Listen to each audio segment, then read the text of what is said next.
Halo teman-teman, ketemu lagi di podcast sebuah siniar yang akan berbicara mengenai topik seputar QA dan sekitarnya. Masih barengan bersama saya Andika dan kali ini, Faris aja, Faris way ya, ojo meneh ya, tulung, Faris way, bro, Faris narasumber itu di Agati, announce dulu baru ngomong. Kenapa ora, Anda celotong aja? aku wis Sakit ping loh siji saya, loro bro. telu papat, iki wis ping kelima lagi, iki ojo nganti sing kelima iki dadi sunah rasul iki kondaan, wah, Tapi kok otomatis ada, banget ya jawabannya ya, sangat ora, otomatis ra sekali aku jawabannya ya. wis tebak, meh ngomong apa iki, bar iki bridgingnya mesti arahnya ke Mrono iki mesti, Enggak sih. eh, Ya apa? saya mau mention Anda sebagai Faris Katalon Agati. Agak geser titik ya. Iya, karena Boleh, sudah boleh, boleh, terlalu boleh. terlalu main terlalu ini banget ya. Jadi memang malam ini kita kedatangan salah satu instruktur sebuah framework automation yang cukup populer di Tools, Pak, tools. Belantaraya Tools ya. Kita kedatangan ini salah satu instrukturnya ya. Ada Faris Katalon Agati.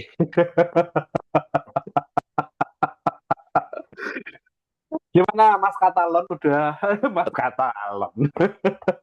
Aku wis batin loh. Mau ki, wah, ini bridgingnya mesti arahnya pernah tak cut sih. Jebul orang meneh bridgingan nih. Allah yo, ngaku rong siap. Ingin nangkep ini piye. Aduh. Sehat Mas.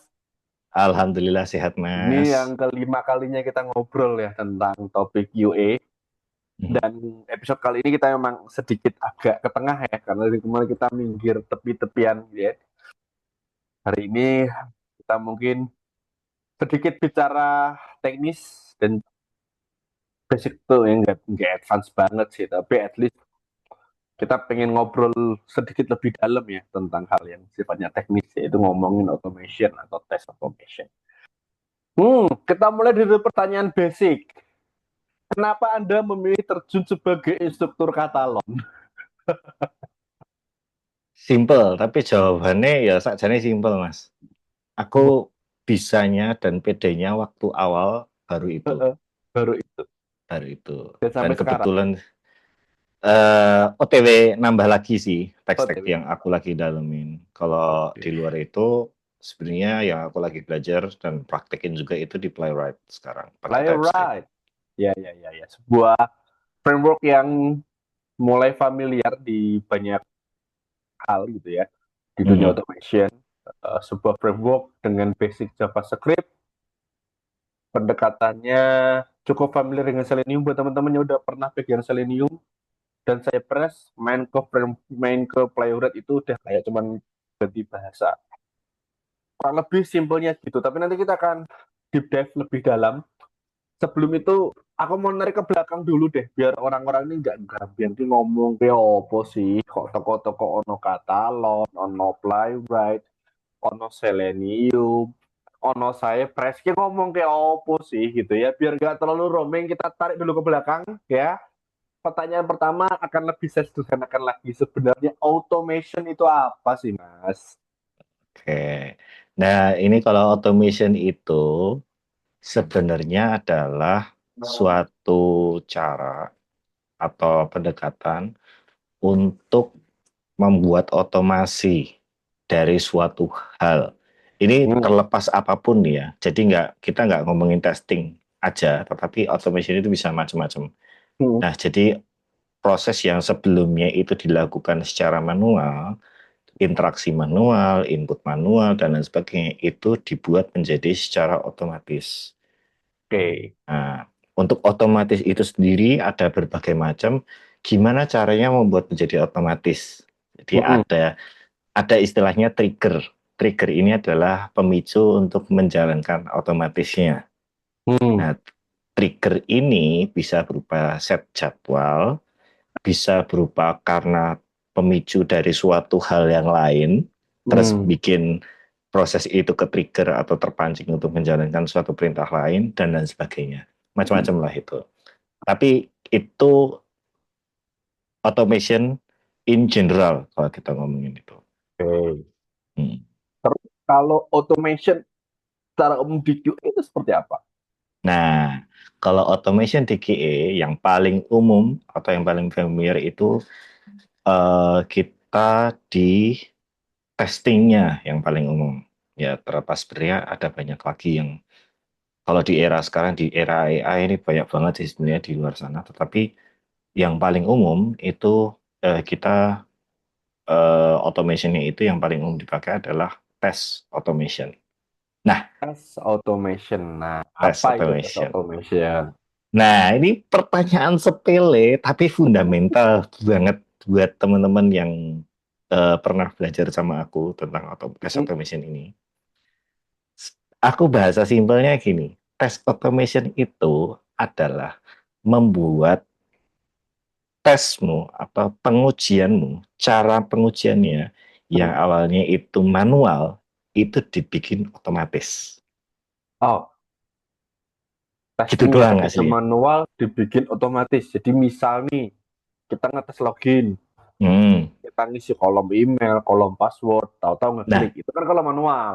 itu kan manual ya kan. Nah, kalau otomasi berarti Kita sekali trigger mm-mm. bisa ngisi formnya sendiri, bisa mencet login sendiri. Hmm.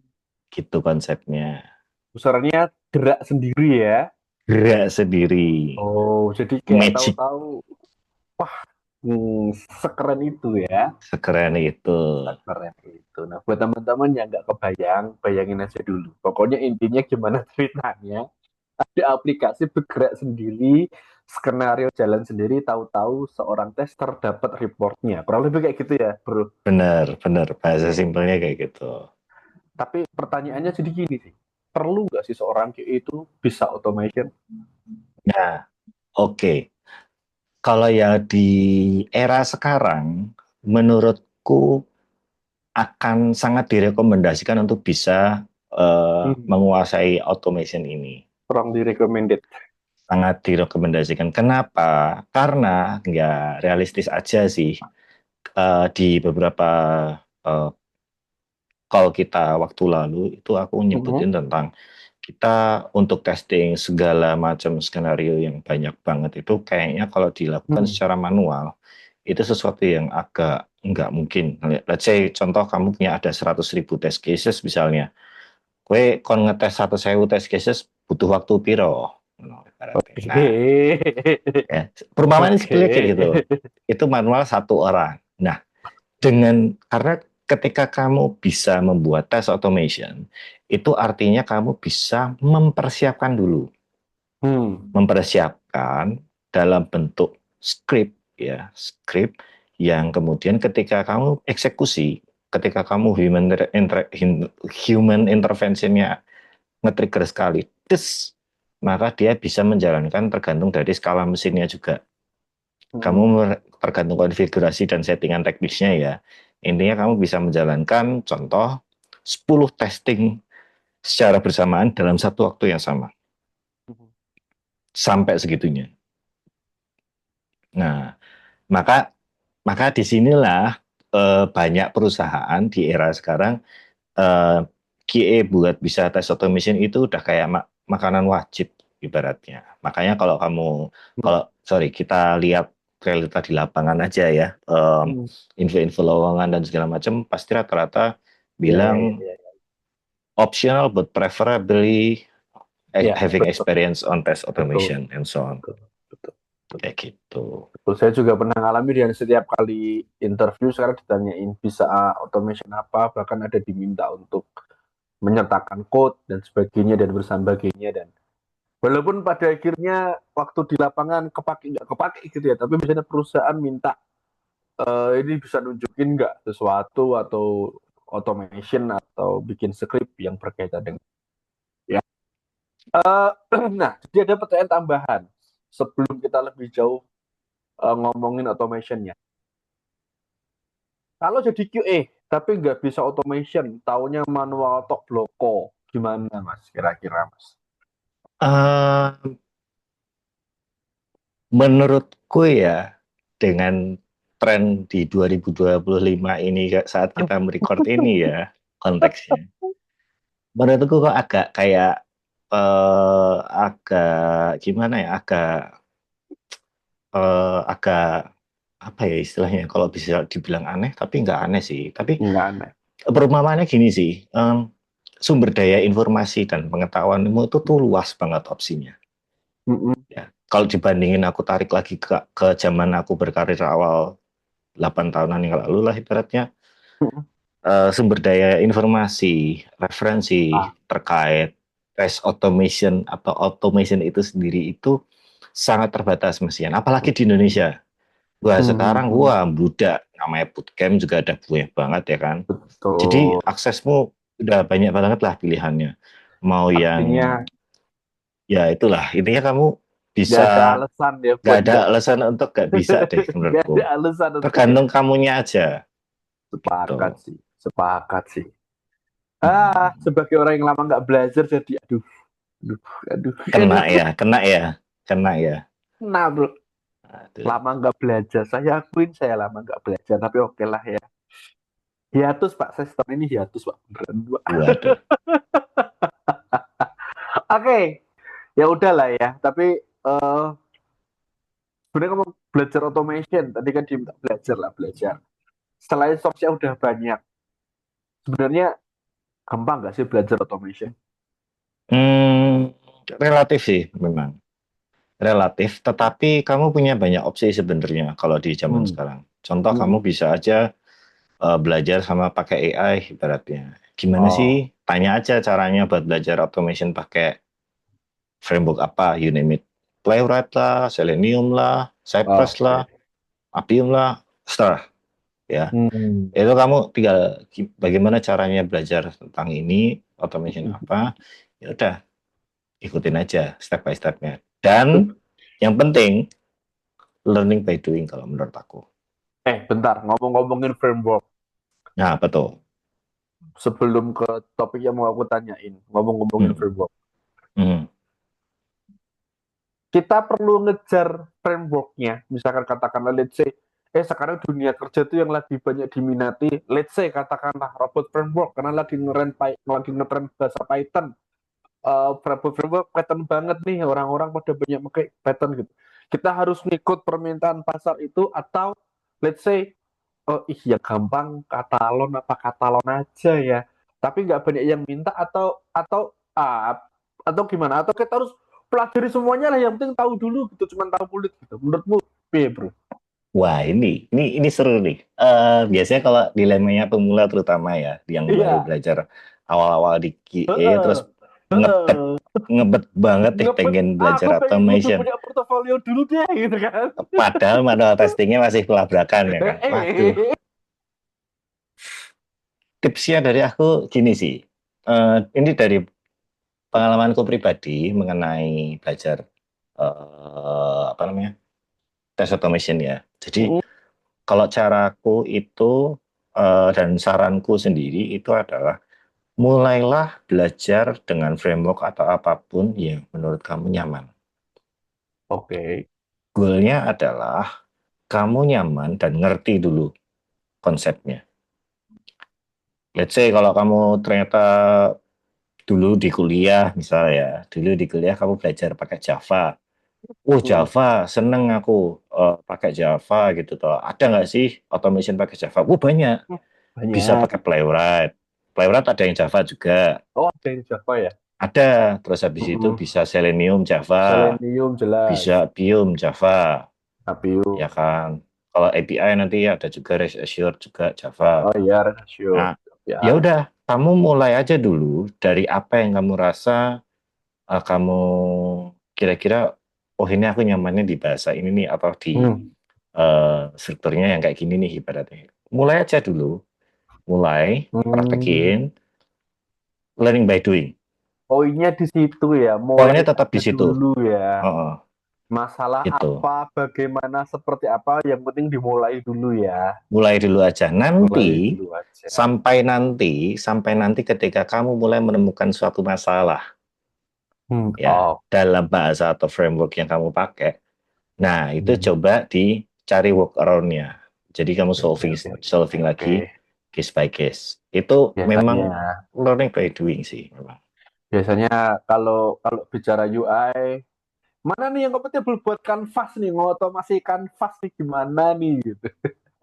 Ya, Atau kalau yang ada yang pakai kayak gitu. React, kalau pakai React ini objek ini kok nggak bisa ketangkep ya objeknya ya, padahal udah native nih ngambilnya nih, udah Hmm. statis banget nih. Wah, Hmm. ada yang kayak gitu ketemunya. Atau ini gimana nih objek repositorinya kok setiap kali nge-reload, nge-refresh ganti lagi. Nah, Wah, itu, itu tuh. nanti kita akan ketemu-ketemu yang gitu-gitu dan pusing, dan itu yang buat saya apa ini barang. Ya, makanya makanya sama kayak sebenarnya menurutku sama kayak kita belajar QA, fokus sama belajar fundamentalnya dulu aja. Hmm. Jadi goalnya ketika kamu misalnya kamu let's say kamu baru pertama kali belajar automation gitu ya. Fokus pertamanya adalah pertama kamu pilih yang kamu rasa kamu nyaman dan kamu udah paham ketika memahami strukturnya dari penjelasan orang itu kamu paham cara kerjanya itu kayak gimana. Nah, Oke. karena nanti ketika udah kayak gitu ya udah kayak praktekin aja dulu, praktekin, diiterasi, dicoba terus Hmm. sampai kamu menemukan best practice atau tipsnya versi kamu sendiri atau kamu bisa explore juga sendiri gitu. Oke, Jadi oke, ya oke, oke. goalnya adalah kamu jadi tahu kapan nanti akan ada momen ketika gini kok. Eh ini ternyata ada apa namanya? Ada penggunaan script atau fungsi tertentu yang sekiranya eh, kok kayaknya aku terlalu sering mengulang nih konsep ini. Bisa nggak ya aku optimize lagi? Jadi kalau Hmm. misalnya ada error atau ada issue, nanti aku bisa benerinnya di satu tempat aja. Nah, nanti akan ada momen seperti itu nantinya. Oh, I see. Iya, iya, iya, iya, Jadi iya. ketika learning by doing itu, nanti akan ada momen ketika Nah, kamu ngerasa, lihat, wah, kok kayaknya codinganku kok amburadul nih ternyata yang lama-lama gitu. mulai terlalu teknikal. Nah, itu. Ya, ya, ya, Nah, ya, ya. Oke, tapi makanya oke, aku bilang oke. learning by doing sih gitu. Oke, Gitu. oke. Menarik. Mas, misal Hmm. nih Mas, ada orang nih, atau let's say aku deh, pengen belajar automation tapi tahunnya terbatas hanya di bahasa atau teknologi yang lama, yang udah secara bahasa programan kurang banyak peminatnya gitu. Tapi ya di situ aja gitu. Menurut tuh ya. Nah, oke. Kalau kondisinya kayak gitu, menurutku sih sah-sah aja, fine-fine aja. Karena balik lagi, selama kamu bisa menguasai fundamental dari automation itu sendiri sih, Hmm. menurutku masih fine-fine aja ya. Karena apa? Ketika kamu udah punya fundamental kuat tentang gimana cara membuat tes automation yang baik dan benar itu seperti Hmm, apa, hmm, hmm, hmm, nantinya ketika kamu geser ke bahasa atau framework yang baru, hmm, hmm. konsep pola pikirmu itu masih kebawa. Ah, Tinggal kamu menyesuaikan, oh kalau aku di contoh, aku dulu di Selenium metodenya kayak gini, di Playwright gimana ya caranya ya? hmm, hmm. Tinggal googling wae, emang gue gak ketemu. Oke, apalagi Ya, sekarang udah banyak bantuan AI yang bantuan AI kan. cerdas ya.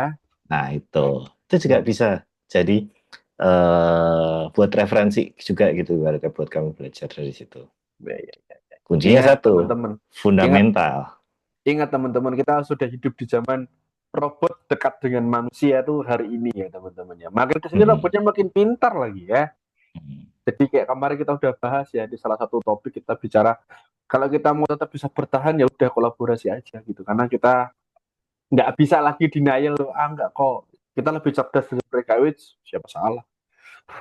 Siapa sangka mereka sekarang sudah mulai bisa ngambil peran-peran kita pelan-pelan ya. Jadi Hmm. tetap belajar bareng atau ambil bootcamp. Kalau mau ambil bootcamp, Mas Faris juga bikin bootcamp, atau ya minimal ambil one on one kelas dulu, nggak apa-apa lah kalau kalau kalau kalau klasikalnya belum jalan dan terlalu mahal ya, Mas, mentoring dong, bisa ya, linknya nanti di bawah ya. Asik.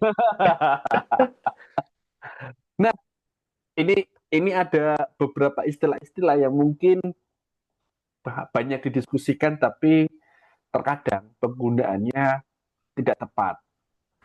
Ada beberapa hal-hal yang ingin saya tanyakan nih. Di antaranya kadang orang tuh suka ngomong, BDD-nya dibenerin dong. Itu pasti BDD-nya konsepnya salah tuh gitu kan. Atau ada juga yang bilang, gimana kemarin TDD-nya udah jalan belum gitu.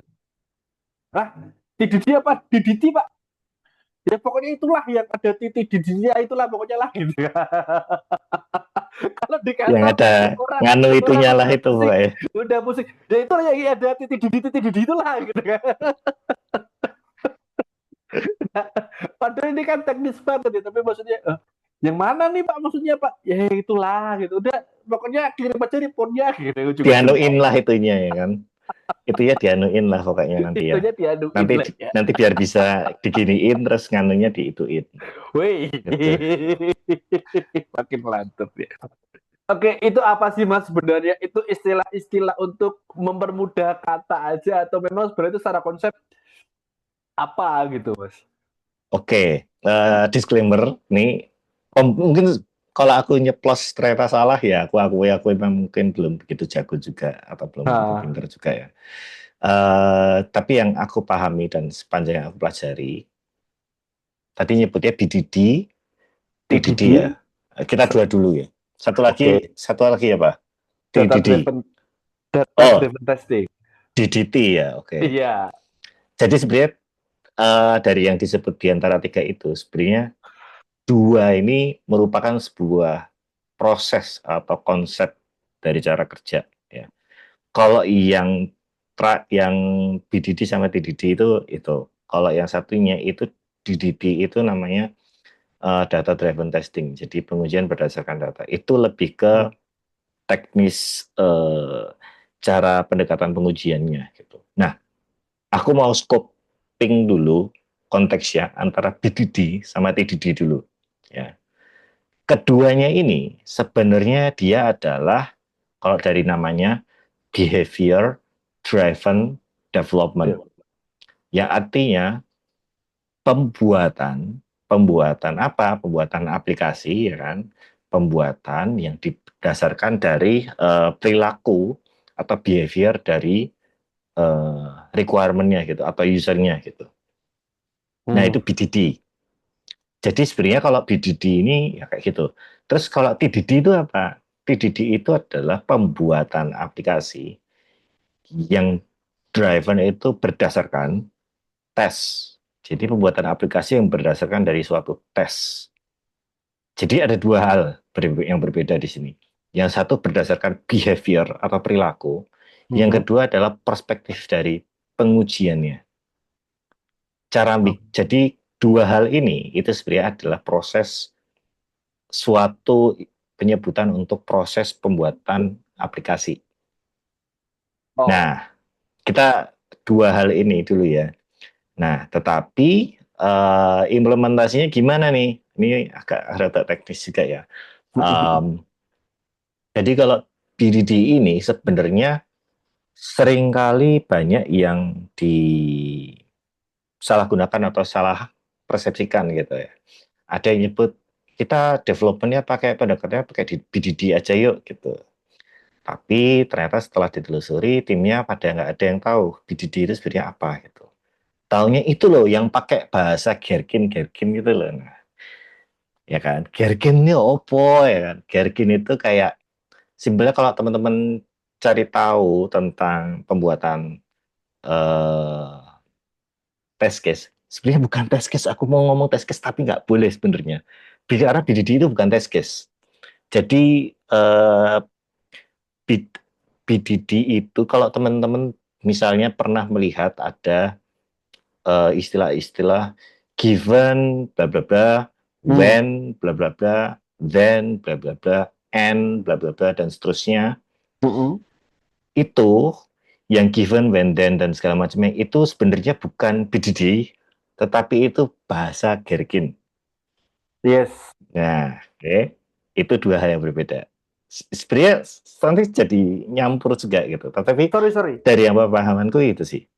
Apa tuh? Bukannya kalau kalau misalkan BDD itu konsepnya implementasinya itu berupa Gherkin itu nama teknologinya, bukan gitu ya? BDD sebenarnya gini. Oke, ini tak lurusin dulu aja ya. BDD itu sebenarnya cara kerja, Mhm. cara kerja atau framework untuk mengerjakan suatu aplikasi gitu. Betul.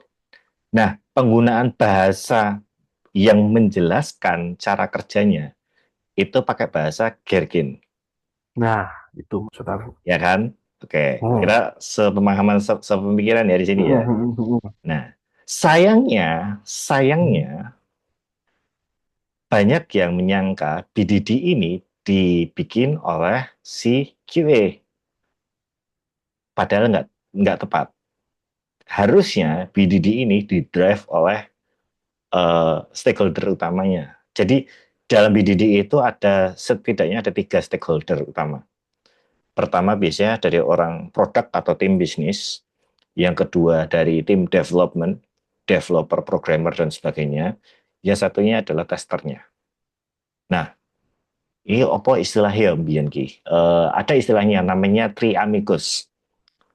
Jadi kalau kalau stakeholder definisi stakeholder ini, kalau misalnya ada Three Amigos ini itu adalah 3 pihak stakeholder utama yang bekerja bersama untuk membuat sebuah behaviornya.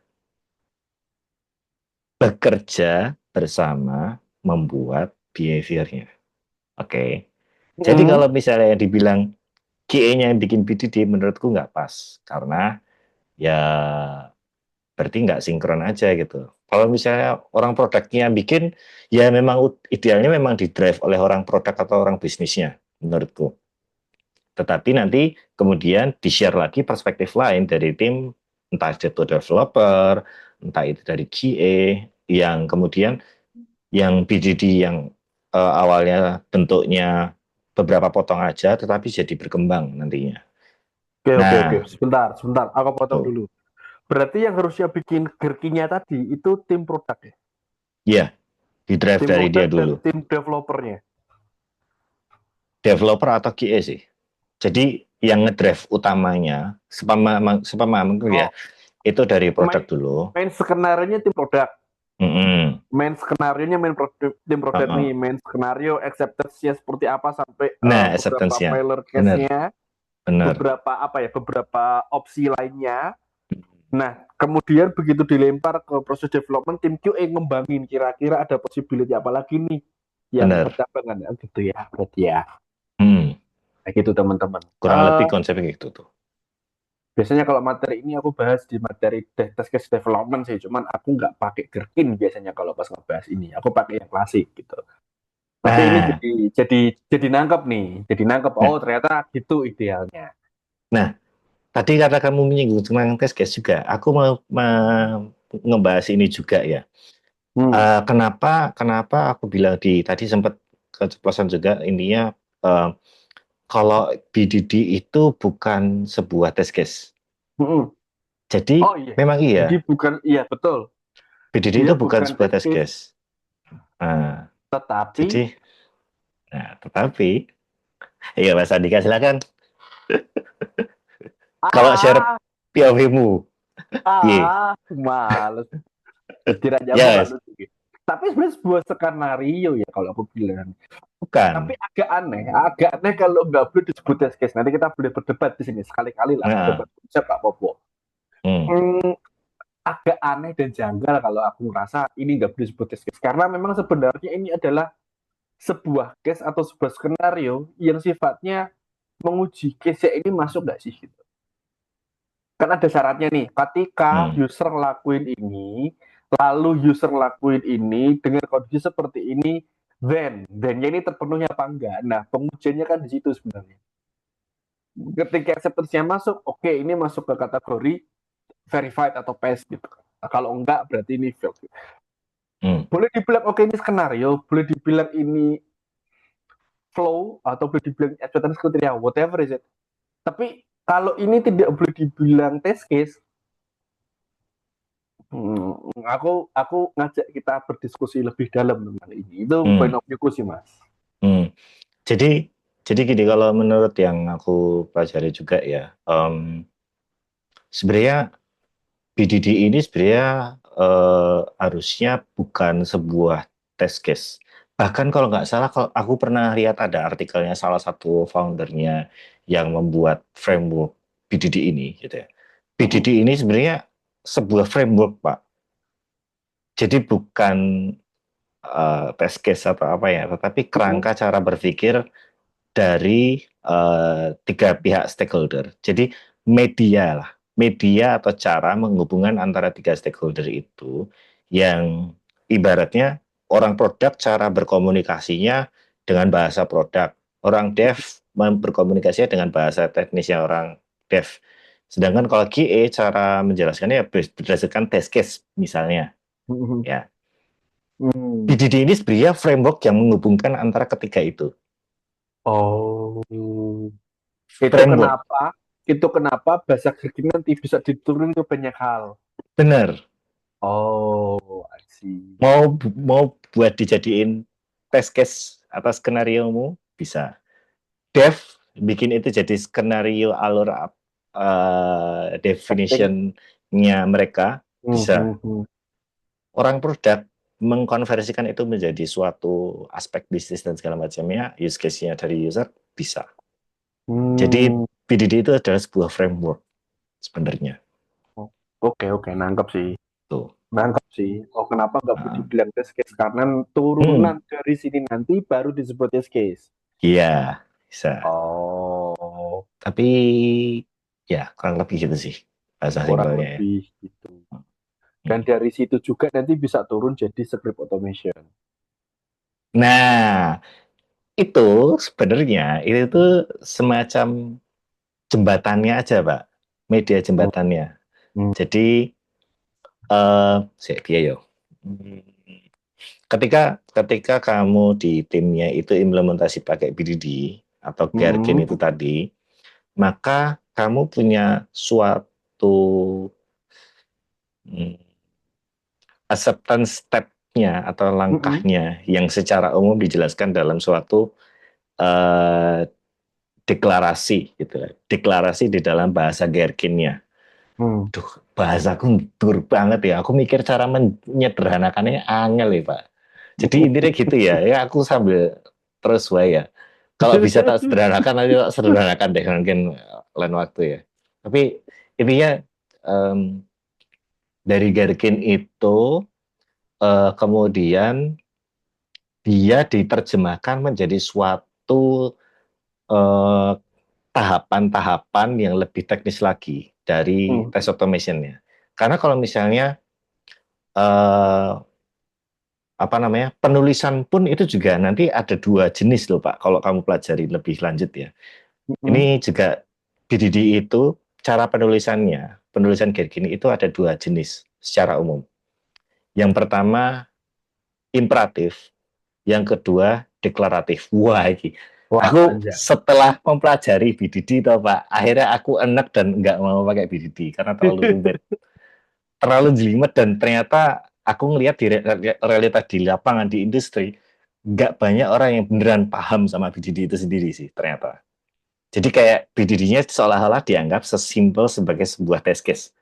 Padahal nggak, Hmm, beda. I see, I see, Padahal I nggak gitu. see. Wah, ini kayak aku ada satu orang yang bisa diajakin ngobrol tentang itu. Nanti kita Pak Jabri aja ya, Pak ya. Orangnya Oke, ini oke, siapa? oke, oke, Gitu. oke, oke. Ada Kalau orang yang gitu lebih kita kompeten kita gitu. geser aja ya. Ini udah mulai terlalu Boleh, boleh, boleh. Terlalu dalam ini terlalu kita. terlalu berbusa ini ya. Oke, Ah. geser sedikit ke.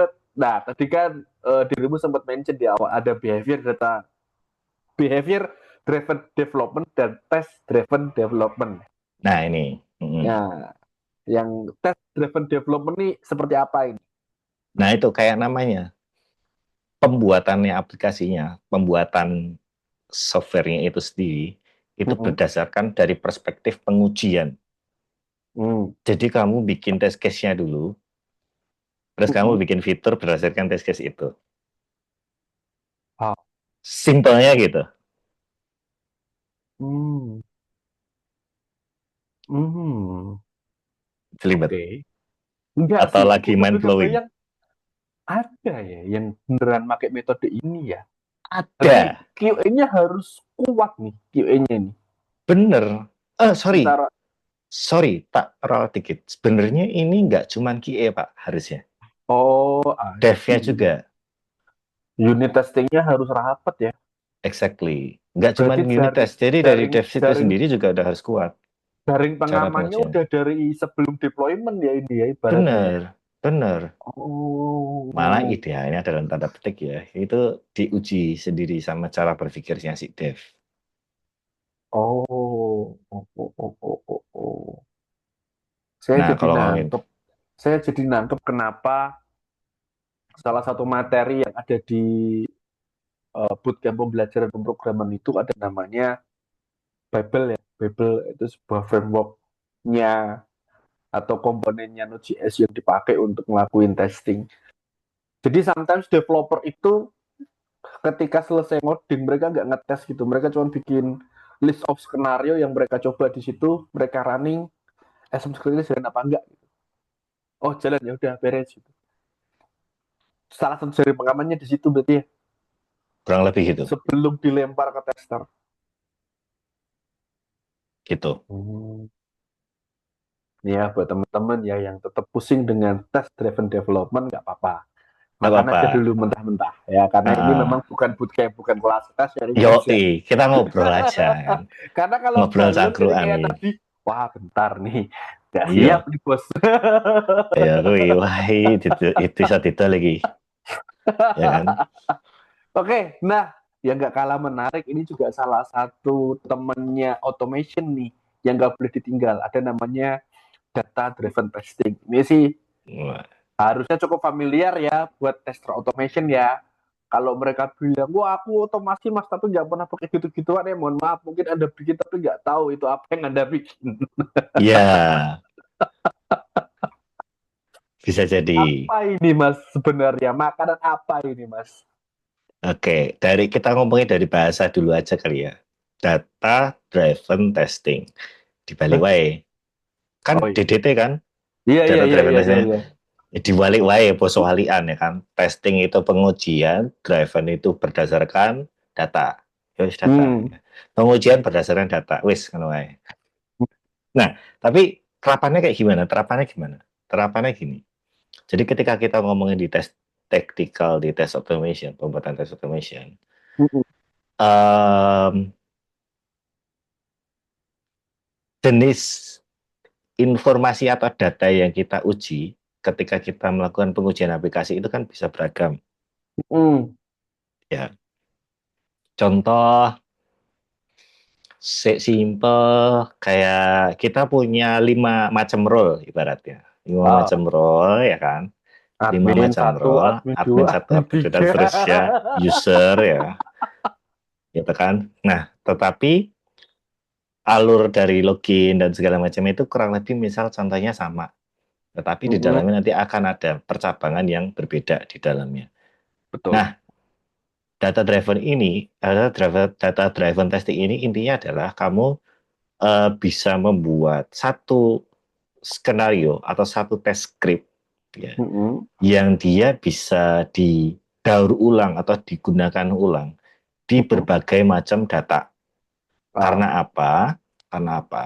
Karena nanti goal utamanya adalah dengan satu skenario ini kamu bisa mendaur ulang Hmm. atau menggunakan ulang test case ini untuk digunakan di data yang beragam. Contoh, login semua level account harus bisa login contohnya ya. Maka kamu cukup bikin satu test case saja, masukkan username, masukkan password, habis itu nanti login terus kamu verify udah bener login sebagai apa. Simpelnya perumpamannya kayak gitu ya. Nah, Hmm. tetapi itu kan data pertama. Nanti data kedua, kamu masukin username lagi, masukin password lagi, submit, kamu masuk ke user profile, kamu lihat itu role-nya apa, sesuai apa enggak, oh ya sesuai, yaudah. Dua. Ketiga, keempat, dan kelima, dan seterusnya itu berdasarkan satu test case yang sama. Hmm. Jadi pendekatannya adalah kamu punya satu test case itu, tapi kamu pakai ulang. Nah, Ya.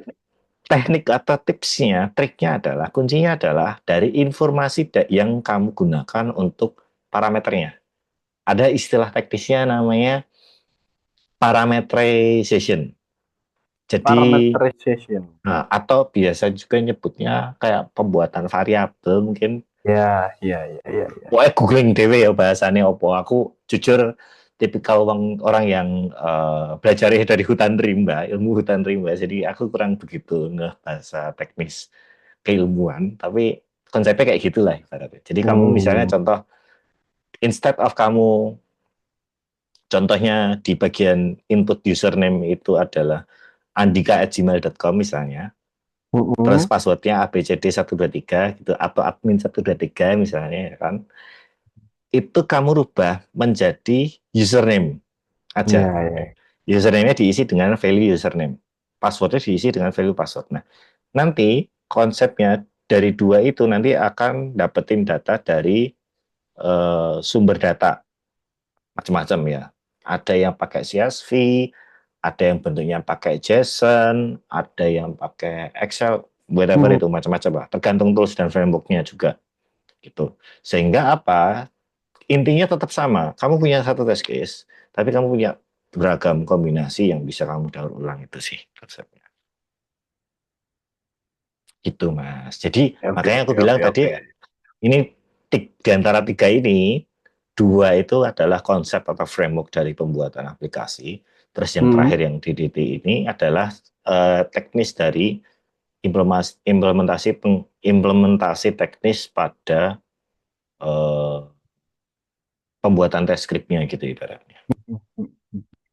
Kalau aku sudah Gitu. kebayang ya, karena pernah bergelut ya. Tapi buat lebih menyederhanakan lagi buat teman-teman yang mungkin eh, akan nyoba bikin gitu ya. Tadi udah di spill juga sih.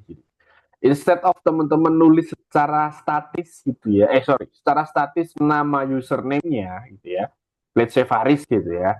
Nah, teman-teman bikin tuh satu nama variabel gitu ya, Nah, misalkan username gitu. Nah, nanti teman-teman akan bikin satu tabel yang mana isi username-nya itu bisa teman-teman defense sesuka hati teman-teman. Jadi daripada teman-teman running bolak-balik untuk satu script, wah ini sekali jalan username-nya Fahmi, Faris gitu, jalanin. Wah selesai, bikin lagi. Username-nya tak ganti jadi Andika, tak running. Jadi ya, oh udah selesai dapat Andika gitu. Terus, wah ini ada user namanya 123. Username-nya ada 123 lah. Daripada repot gitu, keluar bolak-balik jalanin, bikin tabel isinya napung username, daftar of username gitu ya.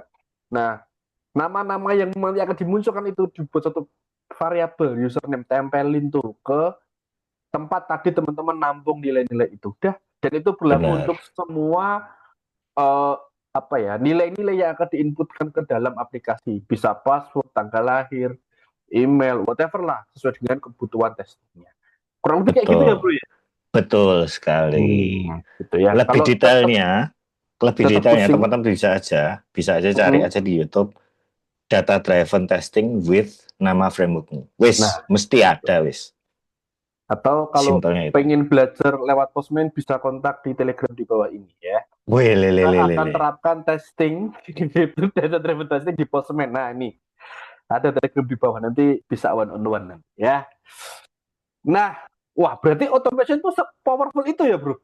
Betul. Wah, keren ya automation ya. Kebayang nggak sih kamu cuma bikin satu test script doang, ya, tapi Oh, kamu bisa di bisa dipakai di banyak kondisi, ya kan? wah, Di berarti semua fitur reuse. bisa kita testing secara otomasi ya, Bro ya. Wah, ini yang mau tak highlight juga, ya. Ini Berarti sering semua banget fitur ya. orang kejebak nih. Mantap, itu Bentar, di automation gitu bisa ya, Bro ya. jawabannya enggak. Loh, loh, loh, Jawabannya loh, loh, enggak. loh. Kan tadi Anda bilang Enggak semua. powerful. Tadi Anda bilang powerful. Memang powerful, tapi test automation itu ada limitasinya juga, Pak. Oh, mohon Gitu. maaf, mohon maaf. Tuh.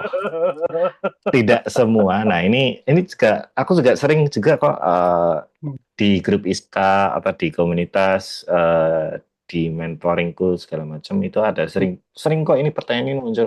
Mas, Hmm, cara yang nge-automate captcha itu gimana ya? Aku mohon kayak, maaf, mohon mohon maaf, maaf. captcha itu salah satu yang aku maksud itu. Itu adalah sesuatu fitur yang kita nggak bakalan bisa untuk mengautomate itu. Justru kalau bisa di automate, captanya ngepak gitu berarti. Betul sekali. Karena CAPTCHA itu pada dasarnya dia adalah anti automation. Sebentar, buat teman-teman yang nggak tahu capta, capta itu adalah salah satu menu yang biasanya ada di nasi goreng.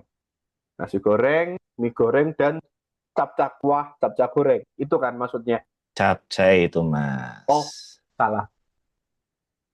Mas ini Dijelasin aku dong, marahin ngeleh ya dijelasin mas. dong, dijelasin Waduh tadi dong, ngeleh ya piye ki. dijelasin dong. Siapa tahu ada orang nggak ngerti capta itu apa. Oke, captcha itu ibaratnya kalau misalnya perumpamaan ini yang paling gampang aja, yang paling umum aja ya. Contoh, teman-teman aku yakin pernah ada yang iseng mau mencoba flash sale, ikutan flash sale, beli Oh, HP iPhone harga 10.000 misalnya. oke. Nggak mungkin nggak deh, nggak mungkin nggak Aku deh. aku Pernah sih nggak sekeras. pernah sih, sumpah aku sih nggak pernah sih. iPhone sepuluh Oke. ribu apa nggak pernah sih. Ya, ya. Jujur Kan nggak pernah. kan nek sampean kan iso tuku 10 Pak, makanya ra relate. Ya Allah, amin, Amin ya. Aku siji ya Mas ya. 16 Pro Max dong Mas, rapot 16 ya rasa sing amin, 17. amin. Nggak Baik, terwujud sih baik. enteng sih bro, iso lah Oh, alhamdulillah. itu. Tapi gini, contohnya ya perumpamannya kayak gitu. Kak, Ehm, Kalau misalnya kamu ada suatu challenge atau tantangan berupa mm-mm. puzzle misalnya. Misalnya ada Uh-uh. contoh captcha itu bentuknya macam-macam soalnya. Kalau yang Mm-mm. aku sering lihat itu kalau misalnya di e-commerce, Mm-mm. dia suruh geser puzzle, potongan Oh. puzzle, terus disuruh digeser dulu gitu ya. Nah, terus habis itu Hmm. baru bisa berhasil. Nah, itu kayak apa namanya? Kayak metode verifikasi bahwa kamu adalah seorang manusia. Oh. Contoh lain itu baru satu. Contoh lain, kamu disuruh milih ada 1, 2, 3, 4, 5, 6, 7, 8, 9, ada 9 kota. Hmm. Terus Hmm. di antara 9 kota itu mana yang ada gambar bisnya misalnya. Oke. Mana yang gambar mobil, mana yang gambar sepeda Oke. dan lain sebagainya. Ya. Nah, yang kayak gitu-gitu itu tujuannya adalah memastikan bahwa kamu adalah seorang manusia. Itu adalah metode untuk Hmm. kamu verifikasi kamu adalah seorang manusia. Oke. Ada yang lebih canggih lagi, Pak. CAPTCHA itu. Ada yang dia pakai suara. Hmm. Dia kayak suara berebet berebet berebet berebet gitu, terus habis itu disuruh ngasih tahu ini angka berapa yang disebut dalam suara ini. Oke. Itu ada yang kayak gitu. Jadi macam-macam. Oke. Ya itu salah Oke. satu intinya Oke. adalah Oke. CAPTCHA itu adalah metode untuk memastikan interaksi kamu adalah interaksi seorang manusia. Hmm. Ya, pondasi dasarnya itu dulu konsepnya. Siap. Siap. Dapat Nah, nih. sehingga kalau kita ngomongin lagi balik lagi ke automation, automation itu siapa yang ngerjain? Robot, mesin. Hmm. Hmm. Maka untuk menghindari suatu hal dari serangan robot atau mesin, maka dibuatlah CAPTCHA. Konsep dasarnya gitu. Oke. Hmm. Nah, sekarang kalau misalnya kamu punya em, aplikasi, punya fitur CAPTCHA, tapi ternyata kamu bisa mengautomate CAPTCHA-nya, testing di CAPTCHA-nya, atau memproses CAPTCHA-nya itu sendiri. Ya Hmm. berarti CAPTCHA-mu yang ngebug. Gitu. Kayak tadi Mas Andika bilang itu. Karena apa? CAPTCHA itu didesain dan dibuat tujuannya semata-mata untuk mencegah Hmm. ada interaksi bot atau robot yang Hmm. memproses di dalam Oke. sistem kita. Berarti automation nggak bisa ngakalin kata ya mas intinya mas ya. Nah, kalau ngakalin itu beda cerita. Bentar, kata-kataku salah. Berarti Nah, automation nggak bisa digunakan untuk fitur kapta ya intinya ya. Kalau bisa malah ngebug ya intinya itu ya. bener, Benar. bener. Nah, oke, berarti balik ke yang tadi. Kok bisa nakalin kapta pakai automation? Nah, oke. Kalau ngakalin, konsepnya gini. Ada beberapa cara pendekatannya. CAPTCHA itu bisa diakalinnya dengan cara kalau misalnya kamu punya, aku nyebutnya test environment ya. Test environment kalau yang udah familiar sama bahasa teknis ada istilahnya staging Hmm, atau pre-release. Ada yang nyebut pre-release staging. misalnya atau Staging apa itu. itu lagu yang baru viral belakangan ini bukan sih? Apa meneh. Staging, staging, staging, staging, staging, staging. Emang ngono? Pak, aku ora update, Pak, lagu ngonoan, Pak. Sorry, Pak. Aku ini mesti saka TikTok ya. Aku ora, sorry. Aku ora Statue, rambut TikTok, Pak. statue, statue, statue. Iya, Aduh, iya, ora ngerti, mohon Pak. maaf. Kuwi lagu apa?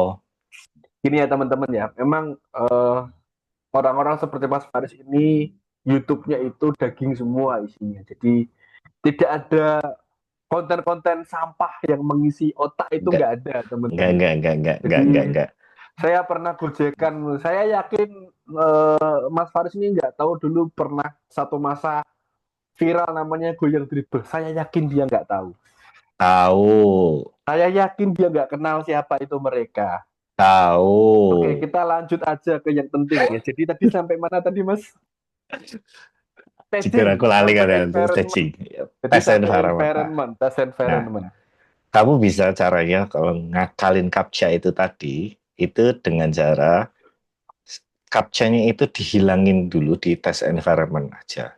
Oke. Jadi khusus di staging atau di tes environment itu kamu Mm-mm. captcha-nya dihilangin, dimatikan. Sehingga apa? Kalau kamu menjalankan test automation itu bisa berjalan sebagaimana mestinya. Asik. Saya punya Gitu. pertanyaan baru sekarang. Apa tuh? Gimana caranya testing performance test di production sedangkan itu butuh capta di production. Tapi kita pengen stress test tuh di production.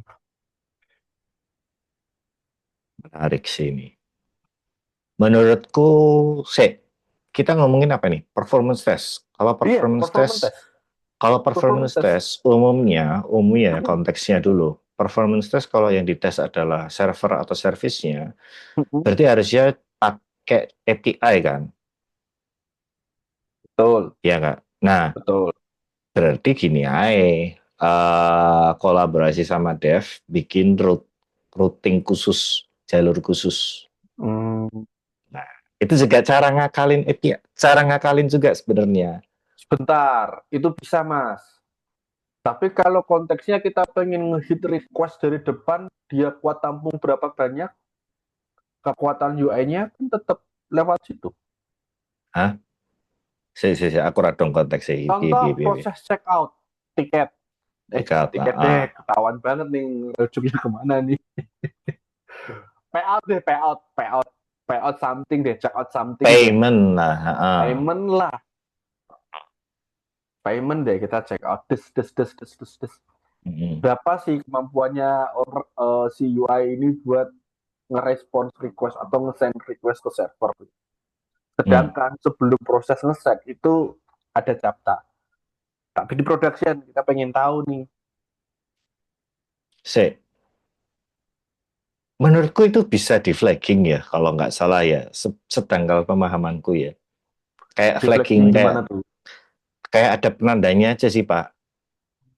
Pendekatannya soalnya caranya ada banyak sih kalau misalnya ngakalin captcha ini sendiri sebenarnya. Hmm, Di antaranya pertama, kamu punya dari API request-nya ya, itu, kamu ada suatu oh, tandanya, rootnya, flag-nya rootnya dulu, digeser. atau flag-nya sendiri. Atau bisa Hmm, juga pendekatan lain, nambahin parameter.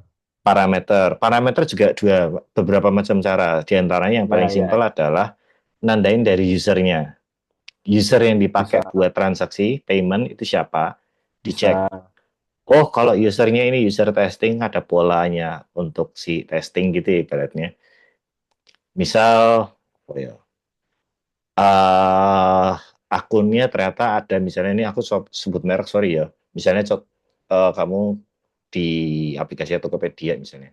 Nah, nanti yang pakai email internet Tokopedia yang ada username-nya @tokopedia.com, Hmm, @tokopedia.com dan segala macamnya. Itu bebas. udah ditandain sebagai akun testing.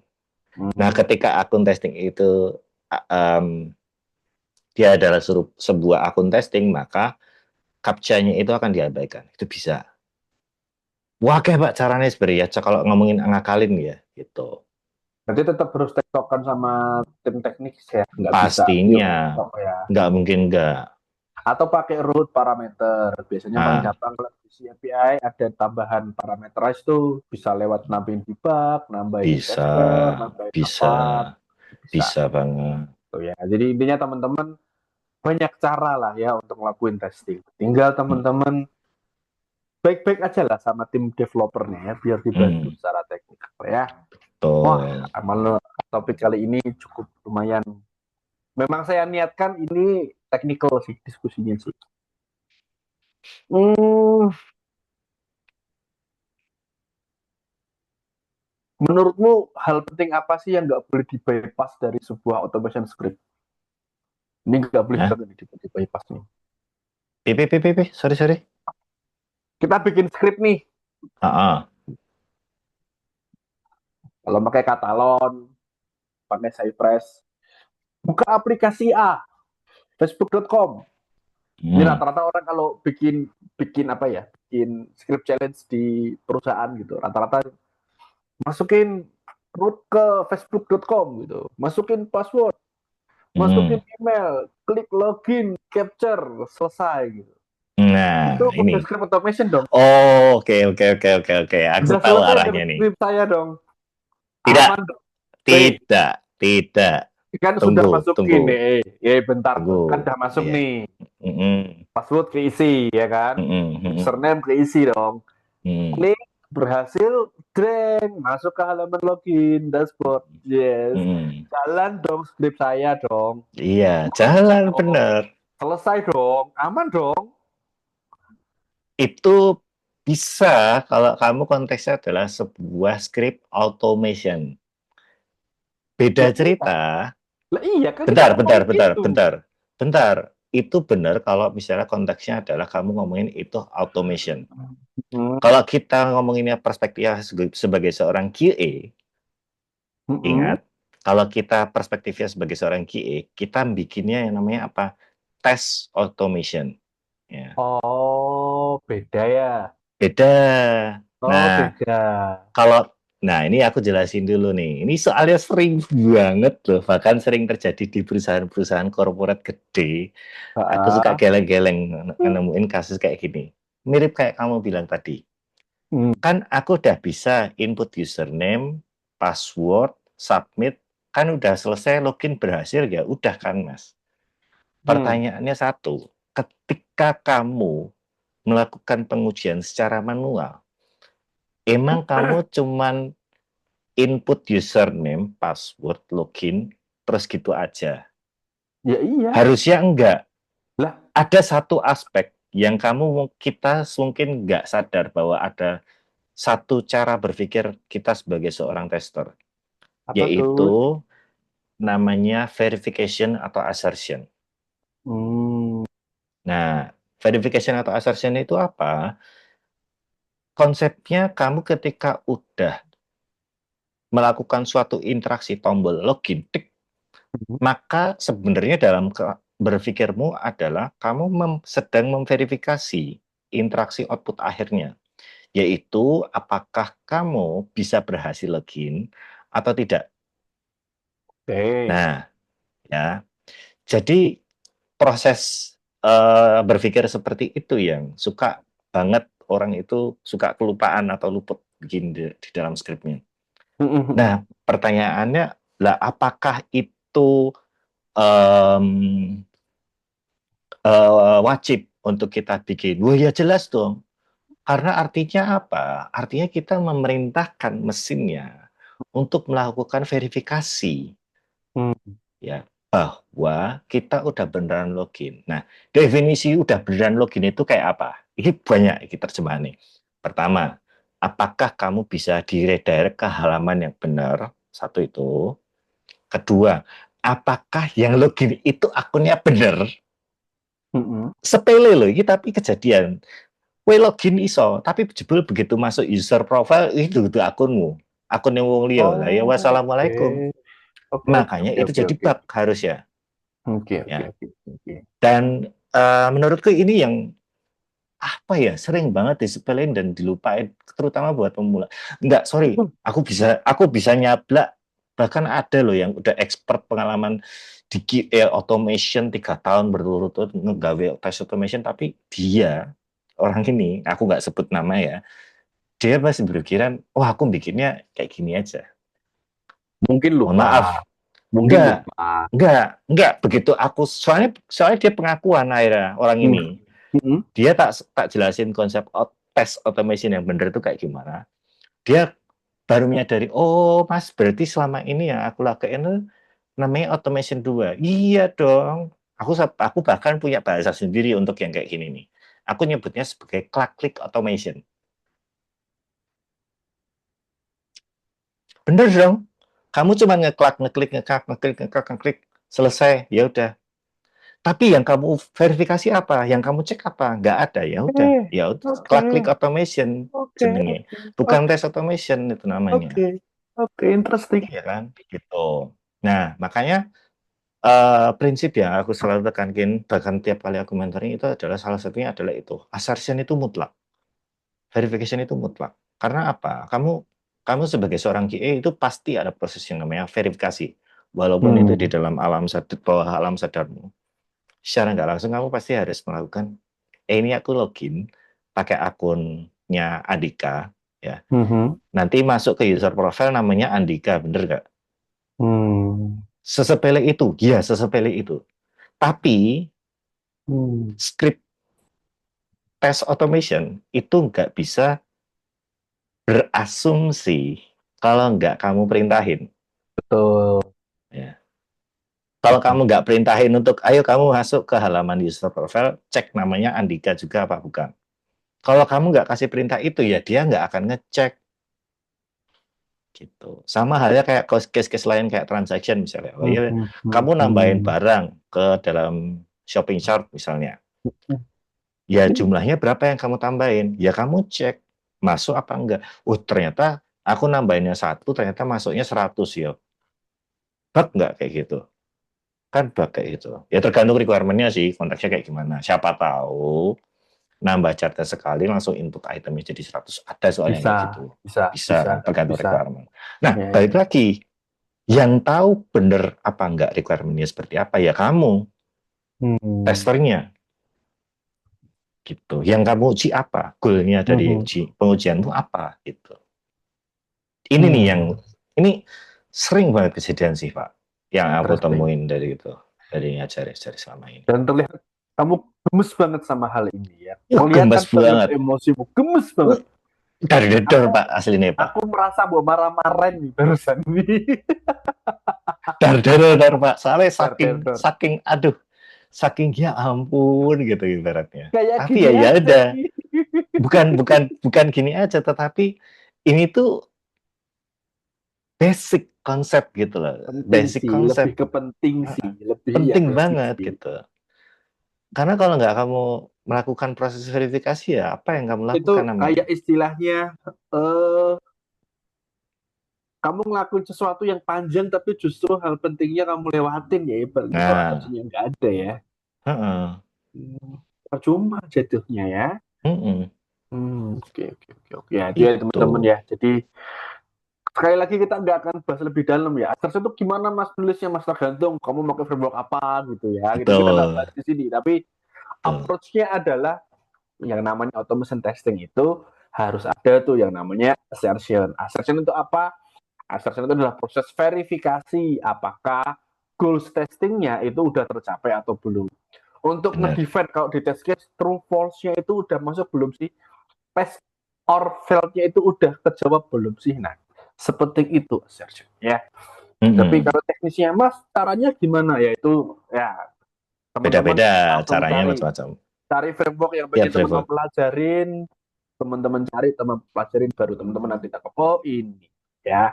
Nah, buat yang pengen lebih detail bisa langsung klik di kolom mentoring di bawah ini. Nanti ada Mas Faris yang akan bantu teman-teman buat belajar lebih jauh tentang apa itu assertion. Wah, PR tambah lagi. Nambah meneh Asik. ya. Ada lagi nggak Mas yang pengen di-mention terkait dengan automation ini Mas? Tips-tips lainnya ya. Ya whatever, boleh tips, tricks atau apa aja sih buat closing aja sih. Itu sih kalau aku salah satu idealisme aku ketika aku ngajar apapun yang berkaitan sama test automation ya, entah itu pakai Catalan atau Playwright atau Selenium atau apapun itu ya beratnya. Aku selalu menekankan aspek assertion itu sendiri sih, karena Mm-mm. realitanya di industri itu masih banyak yang kayak gitu luput Pak.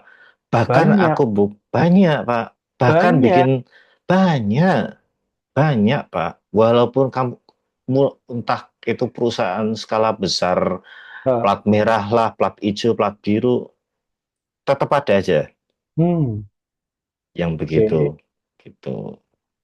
Jadi ya, Ya, ya, ya, ya, ya, aku ya, ya. pengen banget menekankan masalah assertion itu sendiri karena itu salah satu apa ya prinsip-prinsip dasar dari test automation itu sendiri sih. Fundamental Gitu. ya kalau bahasa Fundamentalnya. bahasa kerennya ya. Sebenarnya kalau kita ngobrolnya nggak dibatasin, aku bisa panjang kali lebar lagi sih. Tapi Masih waktunya panjang gimana? ini masih panjang nih. Bisa nganti subuh gimana Mas berarti? Iso Wah, banget. selanjutnya, oh ada ya udah satu lagi deh, satu lagi Boleh, deh, satu boleh, aja. boleh. Aku pengen nge-highlight juga mengenai mispersepsi di kalayak Ya, masyarakat umum apa nih? mengenai Mas, Mas Faris, kamu kalau bikin test automation itu pakai apa objeknya, lokatornya? Secara umum, most of the time, sering kalinya aku malah menjawabnya, aku pakai expert. Kayak, Yang loh, dinamis itu. loh Mas, kamu pakai expert loh. Expert bukannya itu nanti jadi lemot Mas. Loh, itu nanti bukannya nanti nggak stabil Mas dan segala Hmm, macam. hmm, What's tergantung. hmm, Jawabannya tergantung dari kamu mendefine expert itu sendiri. Ya, hmm. jadi kalau secara ini ngomongin rada teknis, sorry ya, rada teknis. Boleh, Jadi boleh, boleh, boleh, boleh. expert ini itu kalau kamu teman-teman pelajarin tentang expert itu ya, expert itu sebenarnya konsepnya dia mencari berdasarkan struktur dari HTML atau dari web elemen itu sendiri atau kalau di application elemen ya application elemen itu sendiri. Intinya intinya gini, kalau yang sering terjadian, oh Mas aku pakai expert tapi kok nggak benar atau kok mesti lokatornya nggak bisa gitu ibaratnya Hmm, atau objeknya hmm, nggak temu misalnya. hmm, Biasanya yang sering kejadian adalah teman-teman itu pada pakainya itu expect yang kalau kalian pakai browser, kalian klik kanan inspect elemen, ya toh. Habis itu di tombolnya kalian klik kanan copy expect. hmm. Apalagi copy full expect. Aduh ya ampun, itu jelas-jelas itu yang bermasalah Nah, menurutku. yang benar adalah Yang benar adalah gunakan, ini ada teorinya dibahas lain waktu atau silakan cari sendiri. Yang benar adalah kalian menggunakan yang namanya relative expert istilahnya. hmm, Jadi ada expert itu ada dua macam secara umum. Yang pertama namanya absolute expert. Yang kedua namanya relative expert. Nah, hmm, absolute expert itu apa? Absolute itu adalah kamu lapisan jalur objeknya itu absolute. Jadi kayak ibaratnya kayak apa ya? Kayak file path. Kalau kamu pakai di apa ya sing gampang perumpamaan iki aku pengen nyebut file directory mungkin kalau kamu hmm, buka file directory menuju projectmu misalnya kamu buka bikin project katalon misalnya di my document slash katalon misalnya contoh. hmm, hmm, Tapi kalau di Windows itu misalnya kayak kalau mau ke My Documents itu berarti kamu harus ada slash my computer dulu, slash users, slash nama username slash my documents. Contoh misalnya. hmm, Nah, hmm, itu tadi perumpamaannya itu yang namanya absolute. Jadi kamu harus exactly full dari hmm. ujung awal sampai ujung akhir. Kalau di expect di website element itu dimulai dari slash HTML. Why dia intinya ada bakalan ngerucutin berdasarkan tree atau cabang Ya, percabangan yang ada dalam elemen website itu. Itu yang salah menurutku. Yang benar gimana? Coba teman-teman pelajari tentang membuat relative expert. Nah, aku pun jujur masih belajar juga karena sebenarnya kalau relative expert ini dipelajari lebih dalam lagi itu banyak banget sebenarnya turunannya. Tapi satu hal yang bisa jadi referensi adalah kamu bisa pakai acuannya berdasarkan atribut paling dekat yang mengarah ke elemen yang menuju interaksi yang kamu mau lakuin. Contoh, kamu mau interaksi dengan suatu elemen button misalnya. Nah, buttonnya ini di dia punya uh, penanda atribut khusus nggak atau unik nggak? Nah, Hmm. kalau misalnya ternyata ada atribut unik, ya udah langsung aja arahkan menggunakan expect untuk mengarahkan ke atribut unik itu. Sehingga apa? Sehingga ketika kamu bikin mengeksekusi test automation, mesinnya itu udah langsung mendeteksi, oh ini unik nih elemennya, der gitu. Tapi ada satu lagi, tapi hati-hati juga kalau misalnya teman-teman di aplikasinya itu menggunakan framework atau bahasanya biasanya itu yang pakai JavaScript Mm-mm. atau semacamnya. Jadi contohnya, let's say sebut aja kayak React.js, Vue.js, Angular dan lain sebagainya gitu ya. Itu mereka kadang di dalam elemennya itu kayak kalian menemukan suatu elemen yang unik.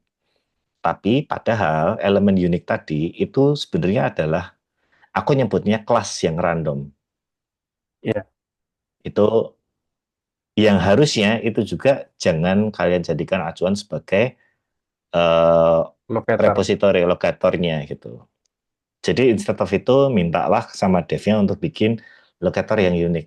Entah biasanya nyebutnya ada yang nyebutnya data test ID, ada Mhm. yang JYID. Kalau Cypress biasanya orang nyebutnya JID. Mhm. Kalau pakai ID gitu ibaratnya, ada elemennya, ada ID-nya dan lain sebagainya. Mhm. Sebenarnya nggak masalah Ay, mau by the way, disebut, suaramu hilang, Mas Faris. ah, halo, halo, halo, Suaramu halo. hilang. Cek, cek. Iki, Masih hilang. masuk Wah. hilang. Nah, Wah, gila. barusan muncul. Kok settinganku berubah po yo? Oh, ora kira ono. Enggak ya? Ora Oke, iki oke. inputane Kok? ya. Oke, lanjut. Gitu. Jadi Wah, ini eh cukup bikin pusing nih. Tapi oke lah, udah ketangkap sih, Mas. ya ya kabarannya kayak Cukup gitulah ya, cukup gitu. bikin pusing sih. Intinya buat teman-teman itu bukan penyederhanaan jatuhnya ya. Eh, ya gitulah ya. Ya lah pokoknya. Ya, Nah, nanti telan barangkali mentah-mentah, telan barangkali mentah-mentah dulu. tertarik. Nah, barangkali Nah, nanti tertarik bisa coba di explore barangkali tertarik juga. Nah, itu bisa cek di link di bawah nanti ya, Mas ya. ada link Tokopedia di sini. Kata komedia. Ya, ngono lah Ah, pokoknya. anyway, ini panjang banget nih ya. Lumayan sih ini ya. Thank you Mas Faris yang udah sharing banyak hal di kesempatan kali ini. Nah, buat teman-teman boleh kalau bingung tanya-tanya di kolom komentar, boleh ajuin mentoring di link di bawah. Atau pengen bahas topik tertentu, boleh ya. Mungkin hopefully ke depan masih ada beberapa narasumber dan topik-topik lain yang bisa kita bahas seputar QA. Tapi memang episode kali ini memang sudah saya niatkan untuk sedikit teknikal gitu ya. Tapi kan fundamentalnya belum dibahas ya. Oke lah, kapan-kapan kita Ya akan bahas besok fundamental QA. pembicara liane lah. Ya, kapan-kapan kita akan bicara hal yang lebih fundamental tentang QA karena memang fundamental QA itu ribet, tapi begitu udah jalan ya udah akan alamiah begitu. Jadi Udah banyak ribet, Pak. banyak Udah orang ribet, Pak. yang mengesampingkan materi fundamental QA karena apa? Kalau kalau orang Jawa bilang lama-lama akan terbiasa sih fundamental itu. Tapi sisi kritisnya dan mindset berpikirnya itu sih yang penting. Itu kenapa kalau di kelasku ya fundamental QA biasanya tak bahas di satu dua pertemuan awal. Kenapa? Karena ngejar mindset. Jadi Betul. biar nangkep kenapa harus ada assertion itu ada tuh di materi fundamental QA sebenarnya. Gitu. Thank you Mas Katalon yang Wah, udah tahu bantu kata. sharing. Salah, salah. Pares wae. Oh iya. Kok Thank you Mas diseleni Faris. karo lho, we kok seleni karo dinas apa jenenge? Opo Kependudukan ora ngerubah-rubah wong jeneng. ora Oh, ora ding aku ora. sing ngamuk sing. Bener sih aku sing ngamuk sih. Thank you Mas Faris yang udah sharing di Ya, kesempatan kali ini. Banyak banget yang udah di-share. Lumayan nih ganggu waktunya juga lumayan banget di 5 episode ini. Thank you anyway dan hopefully bisa ada kolaborasi lain nanti yang mungkin lebih menarik. sip sip sip. Hopefully ya. Tapi anyway thank you dulu buat yang udah disiapin. Dan buat teman-teman, thank you juga udah nonton. Silahkan kalau teman-teman masih tertarik belajar QA, ngebahas QA, boleh follow up aja di kolom komentar atau klik link di bawah ini untuk mentoring, bisa sama Mas Faris atau sama saya. Atau pengen ngajuin pertanyaan untuk diskusi, feel free aja untuk di-share di bawah ini. Thank you Mas Faris, see you next time. Thank you juga teman-teman dan tetap semangat, sukses selalu buat kalian semuanya. Bye-bye guys. Bye.